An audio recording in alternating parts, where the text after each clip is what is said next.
Ryan Reynolds here from Mint Mobile with a message for everyone paying big wireless way too much. Please, for the love of everything good in this world, stop. With Mint, you can get premium wireless for just $15 a month. Of course, if you enjoy overpaying, no judgments, but that's weird. Okay, one judgment. Anyway, give it a try at mintmobile.com/switch. Upfront payment of $45 for 3-month plan, equivalent to $15 per month required. Intro rate first 3 months only, then full price plan options available. Taxes and fees extra. See full terms at mintmobile.com. You might already know how one small shift in thinking can lead to extraordinary change. Imagine receiving insights that can inspire your next big breakthrough. That's exactly what you get when you subscribe to Paper Napkin Wisdom's newsletter. Go to papernapkinwisdom.com and join us today. Welcome to Paper Napkin Wisdom, where we share pearls of wisdom shared by some of the world's top entrepreneurs, leaders, and difference makers. Here's your host, Govind Jayaraman. Hi, I'm Govind Jayaraman, and this is Paper Napkin Wisdom, episode 233. There are moments when a conversation goes beyond words, when it opens a door inside you and asks a deeper question. This episode might be one of those moments for you. Today, you're going to meet Stéphanie Szostak, a woman whose journey has taken her from the outskirts of Paris to the heart of Hollywood, and even further inward to a place of real emotional strength. You may have seen her in The Devil Wears Prada, Iron Man 3, or A Million Little Things, but there's something about the way she shows up in this conversation that feels even more powerful than anything scripted. There's a quiet boldness in her voice, a clarity that invites you to reflect on your own path. As you listen, you might begin to notice something stirring inside, a sense that you've been holding back something meaningful, a realization that there's a deeper truth that you've been waiting to explore, or maybe a gentle reminder that love and laughter aren't just reactions, they're choices. Whatever you take from this conversation, you might find it opening up new ways of seeing your world. And when you do, I hope you share it with us, with someone close to you, or maybe even scribbled down on a napkin of your own. Let's dive in. Stéphanie Szostak, welcome to Paper Napkin Wisdom. I'm excited to be sitting with you today. Me too. You've been very excited. Yes. So we come to each other through a mutual friend and a Paper Napkin Wisdom contributor. His name is John O'Leary. He aired a wonderful episode many years ago and introduced the two of us. He said that you are a magical person. And that was his introduction to you. And I'm thrilled to be with you and discover your magic. You shared a fascinating napkin with me. I dare to go after my truth with love and humor. Why did you share that with me? Well, that's my life. First of all, John is magic. So I had to say that. I don't know if I have magic, but John certainly has. And he's inspired my family a lot over the years. I shared this because it's my life philosophy. And this was an exercise that I was given to create your own life philosophy when I took a mindset course by Dr. Michael Gervais, who's a sports psychologist, and he did a course with Coach Pete Carroll. And one of the exercises, what is your life philosophy? And your life philosophy should be just one sentence. It could be even boiled down to one word, and which is basically your moral compass. And when you're in a situation where you have to make a decision, or where you're in a situation where the ground underneath is not stable, what is that one thing that will make you feel anchored into who you are? And it took a while to figure it out. But my one word, if there is a word, would be truth, which is in there. I dare to go after my truth. And to me, that means just being authentic, knowing my boundaries, knowing my life passion, being able to say when I don't know something, having the courage to say, I don't know, I don't understand what you're talking about. Just being vulnerable, disagreeing, with people, just being truthful. And I guess this is my one word, because it's the thing that I was challenged with the most growing up, and up till I would say my 40s, when I was in an environment that wasn't something familiar. I struggled with being my authentic self without really knowing, but I was really worried about what other people were thinking, especially as an actress on set. Was I good enough? What did the director think? What did the other actors think? And that really eventually caught up to me and ended up impacting not only my work, but also my well-being. So that is my one word: truth. It's a big word. I love how, first of all, thank you for being so vulnerable to share that it was something that you struggled with until recently. Like, it was something that you challenged, that you were challenged by. How did that show up? I mean, you said that you weren't aware of it at the time. So how did it show up looking back at it now? Well, it showed up with anxiety. I was never diagnosed with anxiety, but it was, physically, my heart was beating so much. My legs were shaking so much so that I couldn't think right. I wasn't aware of it because I thought, oh my gosh, I can't handle the pressure. I competed. I was a collegiate golfer, so I played Division I golf, and feeling like this on a big movie set made me really angry, because I was like, what the heck? I'm a competitor. I'm an athlete. Why can't I handle the pressure? And all the techniques that I would use competing in golf didn't work. And those techniques were really just trash talking myself to myself. Come on, get it together, you piece of crap, like, let's go. And that worked for many years in my life, and until it didn't. So that's how it manifested itself. And eventually it led me on this path of personal growth, for lack of a better word. And that started with self-discovery. And I understood then that I wasn't able, I didn't even know who I was. So how could I be authentic on a movie set? I was, my whole self-worth was linked to my career success, to validation, to what other people thought. I didn't have my own standards for success, in quote, outside of results or outcome, or performance identity, I guess it would be called. I mean, this is a crazy question. And the way that you just said that, it almost made me think, like, did you even enjoy it when you were doing it? Because if you didn't have your standards and you were sort of didn't know who you were, was it sort of like this even thing where you didn't even enjoy the process because you were trash talking yourself? I love this question. I did, for the first 10 years of my career, and I started at 29, really late in the game. I was a complete underdog. Like, my friends were like, what the heck are you doing? You think you're going to end up in Hollywood? And so when people don't, when people didn't believe in me, it actually drove me. And I enjoyed it up, like, for the first 10 years, because I had everything. I was just proving myself, and it was on a smaller setting, independent movies, and I was totally free in the process. But once I made it on this big stage, which for me, my big lead role was on a Paramount movie with Steve Carell and Paul Rudd. The movie was called Dinner for Schmucks. And all of a sudden, I had gotten yes from a big director, Jay Roach, who said, we're going to take a chance on this woman who nobody knows. I got on this set, and everybody was like, oh my God, so exciting. You're going to be this, you're going to be that. And all these yeses, that made me really nervous. And no, I was not enjoying it at all on that movie, because I was petrified, paralyzed. Yeah.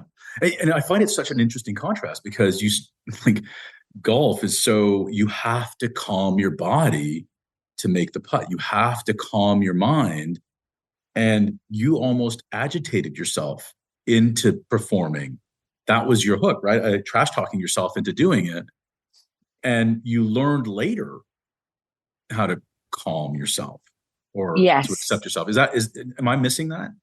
Or am I? No, you're right. And I think that's probably why I didn't, I was a 5 handicap in golf, which is good, but it's not great. And that's probably why I wasn't so good. My mental game wasn't great. It was Mhm. good enough to play college golf, but yeah, trash talking yourself is not, it's not sustainable. You have to have compassion for yourself. You have to uh, know that you're going to have bad days. And what are you doing on those bad days? Right. When you can't connect, you have to have something to fall back on. I think it's really incredible that you were, I mean, by every measure, you are a peak performer in golf. You're in the upper echelon, D1 athlete in golf before now being, a well-known actor in major productions, several productions. Dinner for Schmucks is an amazing movie. Million Little Things, which is where I met you the first time. Of course, not really met you, but I feel like I got to know your character at that time. So, you got to see what the difference was between forcing yourself to be good at something or forcing yourself to pursue something, and actually accepting yourself and going even further because of that. Right? Is that? So Mm-hmm. with that in mind, I just wanted to think about what does it mean for someone to get that extra 1%? Is it about less or is it about more? And it feels like Less. it's about less, right? No, it's about Well, less. well, I think it is about less, meaning letting go, right? You have Yeah. to be able to reach that space to let go. But in order for me at least, to have the trust to let go, um, I have to also know that I've done the work, that I'm prepared, that I have tools to manage my thoughts and emotions, that I know who I am. I gain self-awareness. So I would say it's about first doing, you have to do, I remember when I started doing the work, people would say, you have to do the work. And I was like, what the frick is doing the work? And well, you have to do the self-discovery. You have to find out what works for you. And there's so many tools out there, and figure out what those tools are for you. What areas are important in your life, and then you can let go and you can play and you can be free and Man, connect truly with authenticity. I love the way you just lit up when you started talking about you can let go and you can play. Like your nose is doing this little scrunched up thing. You're just like it's almost like you are playing. It's you're on the playground. So you say, I want to go back to the exercise that you were challenged with to discover your life philosophy, right? You say you were challenged with discovering it, and you use the word challenged over and over again. So I know somebody challenged you to do it, but how challenging was it for you to find that place inside of you, find this truth, find this philosophy? Well, once I had the guidelines to do it, it wasn't. I had done a lot of work before that, and so once I had the guidelines, which were go back to your childhood. What did you love as a child? Go back to some of your greatest achievements. What are some of your strengths, the things you've survived? Are you a risk taker? Are you not? What are the songs you love? What are some of the lyrics that light you up? All of a sudden, I started having all these little pieces of puzzle. And then it was like, oh, this is what I'm about. For me, this one thing. If I feel, and this is not a recipe for everyone, but for me, if I feel truthful, then I'm fine. I'll be okay. I love that. So why was the beginning of your sentence, your paper napkin, I dare to go after? Why is it a daring task? Dare, because I want to give myself courage. And a lot of times we are in situations always in our life where we are beginners, where we don't know, where we're in uncharted, territories. And for me, I can easily, in those moments, become very timid, doubtful. I'm very humble, which is good, but sometimes it's too much. And then I stifle myself. So it's like, dare to raise your hand and say, I don't know, wait, let me explain this to me. Dare to write a book at 50 years old, dare to start speaking at my age, which I had never done and would have never done. So daring is having courage. I dare to go after my truth, and going after it is also like this extra, Yeah, it is an action to it, right? It's not dare to think about it, dare to feel about it. No, it's and get after it. Like, I think I was growing up, I was very much of the good girl, and I had an older brother who struggled with drug addiction and was a heroin addict. I adored my brother. He was my hero. He was so unique. He saw the world in very different ways. He was a rebel, but he caused a lot of chaos. And so I think I was like, okay, I'm going to do the good thing, the right thing. And so now it's like, oh, dare to rock the boat. Yeah. And the courage not to know. I think that a lot of people feel very timid and shy and nervous about, being surrounded by a situation. And think about your situation. You got into acting later. You got into authoring, writing later. You got into speaking later. So all these things you did later. And some people would be, intimidated into being silent in that situation. Mm-hmm. It doesn't sound like that's what way you went. No. And, actually, you told me about your son who was sick with meningitis. Mm-hmm. And I'm going to tell you a story. When my firstborn son was 4 years old, he got really sick. He had a lymph node that was the size of a golf ball. And our pediatrician, after, a couple of weeks of this, sent us to an ENT specialist. And when we got there, the ENT specialist says he has an infection of the lymph node. We need to operate immediately. Let's go to the hospital. So we went to the hospital, and it was Friday afternoon, and it was too late to operate. So he scheduled surgery for Monday morning. As the ENT specialist left, I ran up to him and I said, I'm sorry, I just want to ask you, how sure are you that this is what's wrong with my son? And he looked at me annoyed and went, your son is sick, but he doesn't have meningitis like some of the kids on this floor. He'll be just fine. And he turned around and walked away. And I remember thinking, that's not what I asked you. But he completely dismissed me. But, daring to go after your truth, I dared to ask him that.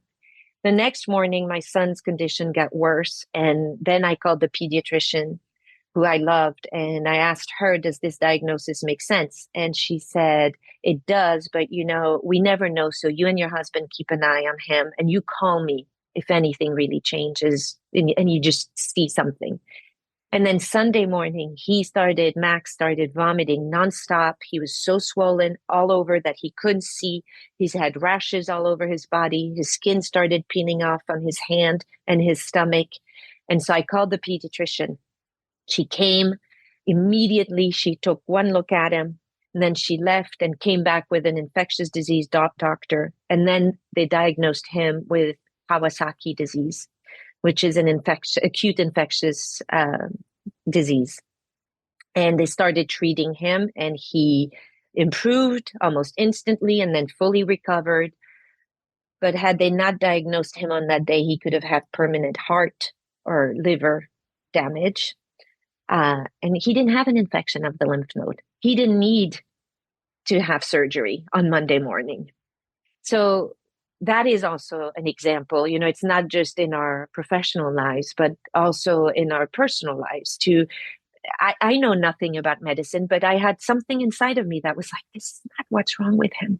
I call it, they say mothers have an instinct on these things. And so that is also something I remember about having the courage to just and it sounds your like truth. Yeah, and not only, and this is the next part of it, I think that's really important. to going after your truth, but with love. Like you weren't cruel about the way that you were asking questions. You were going after it, but you were doing it with love for your son, Max, and not in a dismissive way of the expertise around you, but Not at soliciting all. more of it. In fact, you Hmm. were asking for it. Hmm. And I think people forget that. People think that going after it means being aggressive and being No. rude. Compassion, curiosity. Uh, this is also how we grow as human beings when, it's so easy to have a conversation with someone and right away see, oh, we're on different, we don't see the world the same way. So I'm not going to ask a question or and challenging. I don't mean in a aggressive way, but I just mean like, I don't see it like this. Can you tell me more about this? Mm. This is so, especially in this day and age, it's so easy to judge people for who have different opinions. And I think we can all use a little compassion and curiosity and empathy, trying to put ourselves in each other's shoes. So, and the love is also not only, it's also for myself to remember, like, to have compassion and grace when I don't do things well and when I lose my temper with my son, my other son, who's 18. Oh, 18-year-olds. That's a whole Yeah. other episode, Stephanie. Yeah.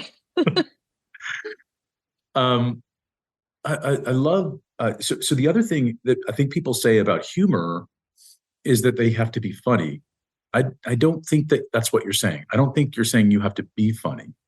I think that you're finding joy in every moment. Am I missing that? Because you just got so much beautiful, positive energy. And that joy comes out in laughter. Is that the kind of humor you're talking about? Uh, no, well, for me, I can get, when things don't go well, I can get very serious. Or when I'm passionate about something, about work, I can get very serious and dive in. And so it's really a reminder for me to not take myself too seriously. Uh, Mm. Take time to joke around, really joke around. I like to joke, not to be funny, but the lightness of things. Uh, so it's a reminder for me to not take myself or life too seriously. The joy thing, I think that's kind of who I am naturally, this sort of lightness, which for a long time I was like, oh my God. I mean, I had an acting teacher who said to me, why are you smiling? You think what I'm saying to you is funny, as she was destroying me, which was a very good awareness thing too. It was more nerves, but yeah, the joy I think is a natural thing. I'm mostly a happy person. That's great. But I like this. So your philosophy, in addition to being core to who you are, right? You had to discover this, you went through a process to do this, but it's also a reminder. And you use it as a reminder. Every word is there for a reason and for a purpose. Am I wrong in that? This is a No, reminder. that exactly. It's a reminder because if I don't remind myself, I I go the other way. I can Yeah. easily slip into not being courageous, not being authentic, being too serious, being judgmental of myself and others. And I'm not tired. We all do that. We all Yeah, can have the best of us ourselves and the worst of ourselves. So for those are sure. all things that are challenging to me, or were, and they still are. But my life philosophy has become an anchor into how I want to show up. I love how you're making it a reminder, right? It's not. So I think some people say, "Oh, well, I wish I were more courageous. I wish I were more truthful. I were more loving. I were more, I brought more levity to myself. I didn't take myself so seriously." And they think of those things as aspirational, and as a result, they don't make them part of their philosophy. But you're doing quite the opposite. You're saying, no, no, they're there, but sometimes I go this way, and this is a good reminder for me to remember this part of me too in these Mhm. points of pressure. Is am I right in reading it that way? Yes, reminders are a huge part of my life. I also was at the wishing part. That's the beginning when we're like, I'm here and I feel stuck and I want to be more of this. And then the next part is, how do I do this? What I found was the how I discovered by reading books, listening to podcasts, therapy, um, but I got all this amazing stuff that I was like, oh my God, yes, this is how I want to show up in life now. And then you forget. That is the hardest thing. So I actually created, and this is the whole thing of my book, Selfish, and the app that I'm creating, a playbook for myself on my phone, which has all the inspiration, motivation, guidance, wisdom that helps me in life. And it's a reminder. I start every morning with it, and it's a reminder of what helps me think better, feel better, and do better.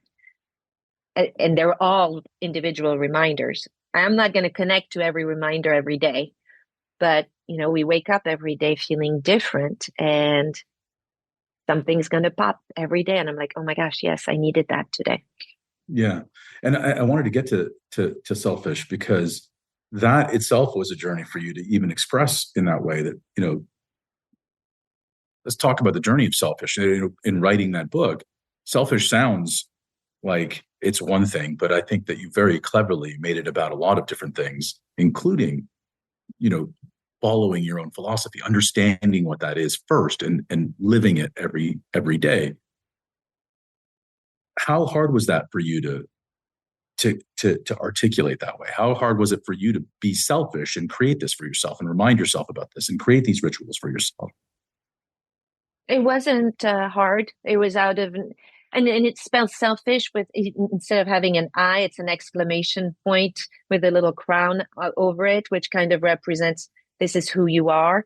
It's called selfish because I think it takes time to discover who you are, to do the work. And then it also takes time every single day we want to live with intention.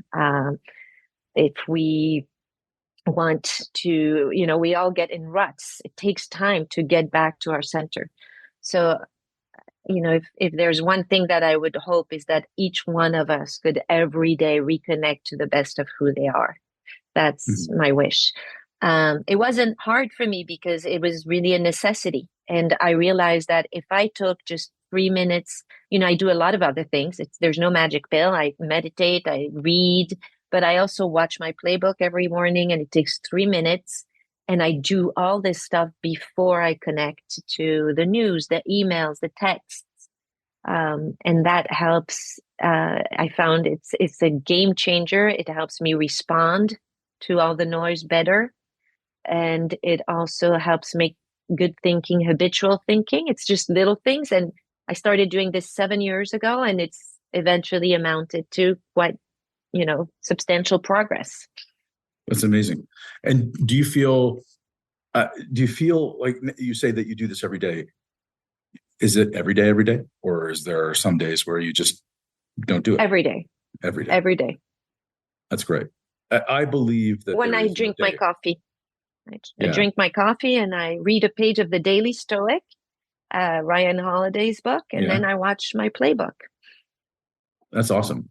I believe there's never a day off from, success is rented. It's not owned, and you pay the rent every day with the things that you do, the habits that you have.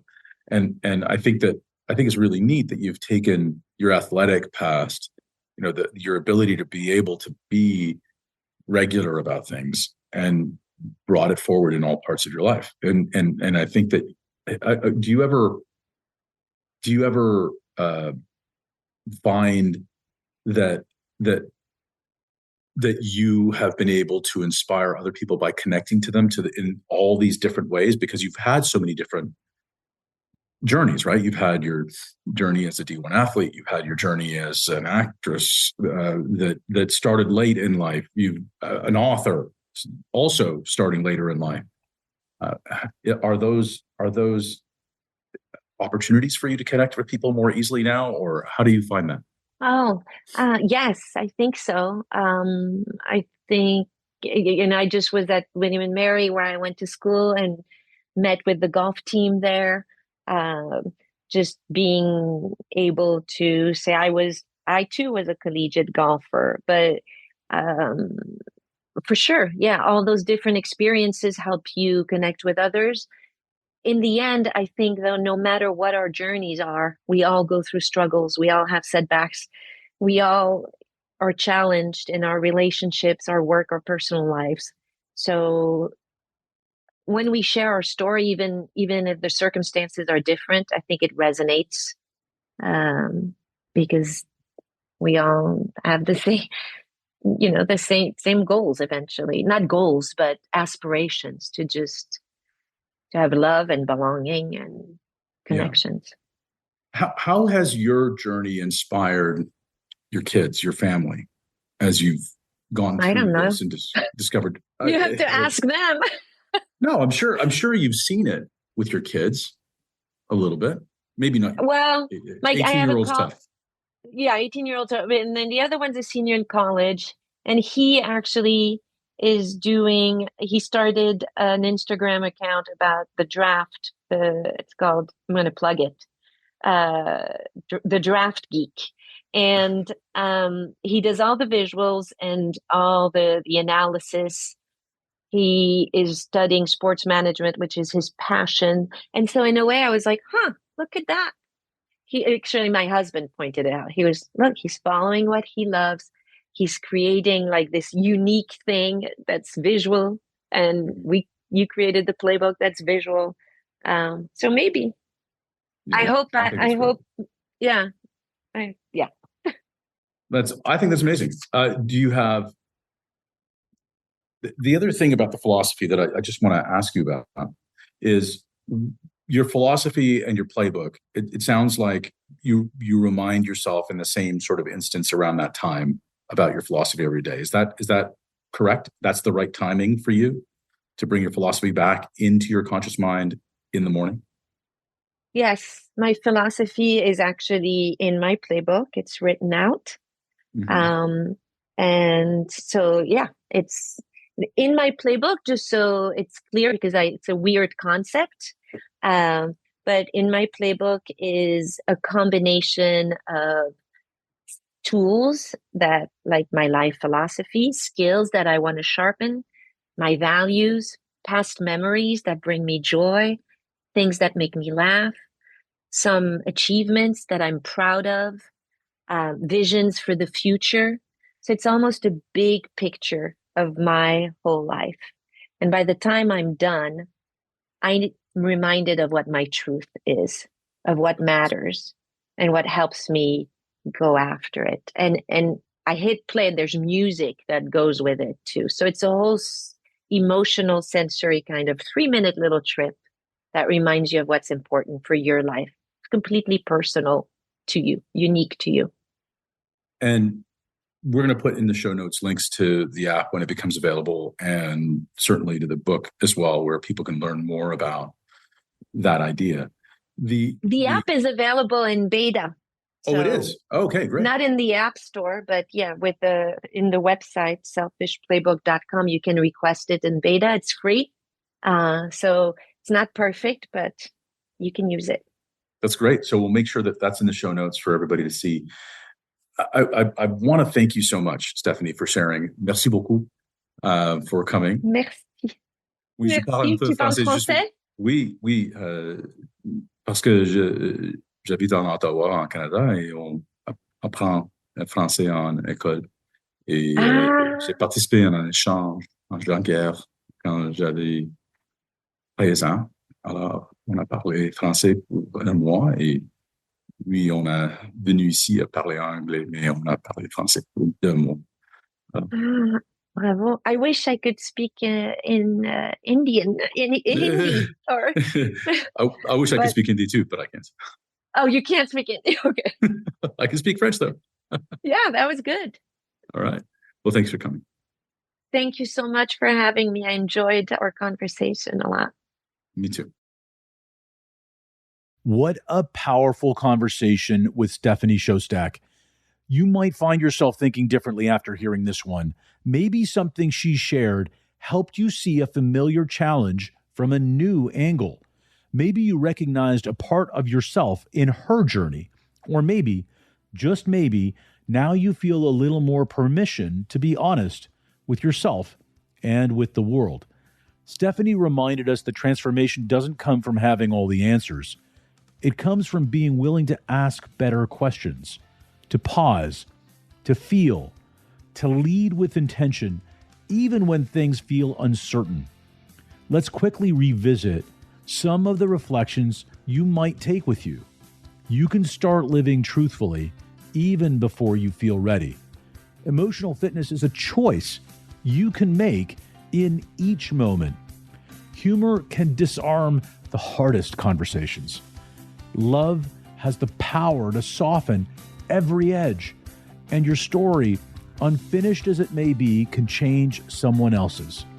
So take a moment today and ask yourself, what would shift if you gave yourself permission to lead with love and humor, no matter what you're facing?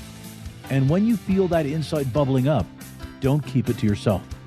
Write it down, take a picture, and share it with us using the hashtag #PaperNapkinWisdom. We believe that big things start with small moments, and one napkin of wisdom can change everything for you or for the person that receives it. So if this episode moved you, subscribe wherever you get podcasts. Leave us a review and share it with someone who needs to hear it. Until next time, keep living your wisdom. Make it a great day.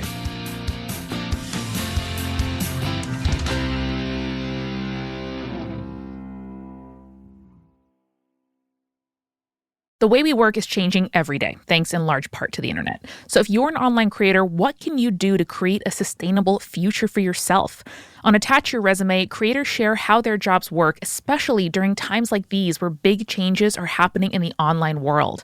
Listen to interviews with internet reporter Taylor Lorenz, CEO of Patreon Jack Conte, representatives from Defector, Aftermath, and more. Whether you're an online creator yourself or curious about what's going on in the online Wild West, search Attach Your Resume wherever you listen to your podcasts.